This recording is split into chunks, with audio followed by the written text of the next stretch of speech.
சற்றுமுன் வெளியான தகவல். தபால் அலுவலக எஃப்டி விசஸ் ஆர்டி 5 ஆண்டுகளில் எதில் அதிக வருமானம் கிடைக்கும் என்று இங்கே பார்ப்போம். மறக்காம நீங்க லைக் பண்ணிக்கோங்க, சப்ஸ்கிரைப் பண்ணிக்கோங்க.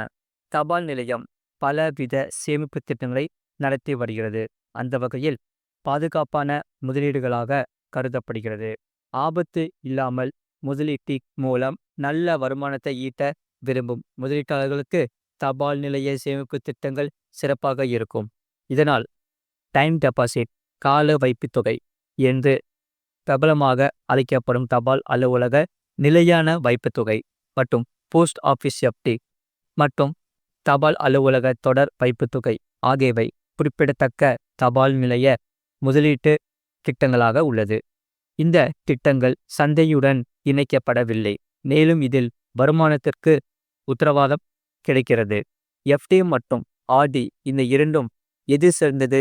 5 ஆண்டுகளில் 5 லட்சம் முதலீட்டில் எந்த முதலீடு திட்டம் சிறந்த வருமானத்தை தரும் என்று இங்கே பார்ப்போம். அதாவது இதில் பிக்சட் டெபாசிட் முதலீட்டாளர் ஒரே நேரத்தில் ஒரு மொத்த தொகையை முதலீடு செய்யலாம். எனினும் தொடர் வைப்புத் தொகையில் முதலீட்டாளர்கள் மாதந்தோறும் டெபாசிட் செய்யலாம். இரண்டும் சிறந்த திட்டங்கள். ஆனால் காலப்போக்கில் எந்த திட்டம் சிறந்த வருமானத்தை தரக்கூடும் என்பதுதான் கேள்வி. முழு லிங்க் கீழே இருக்கு, அதை கிளிக் பண்ணி பாருங்க. மறக்காம லைக் பண்ணிக்கோங்க.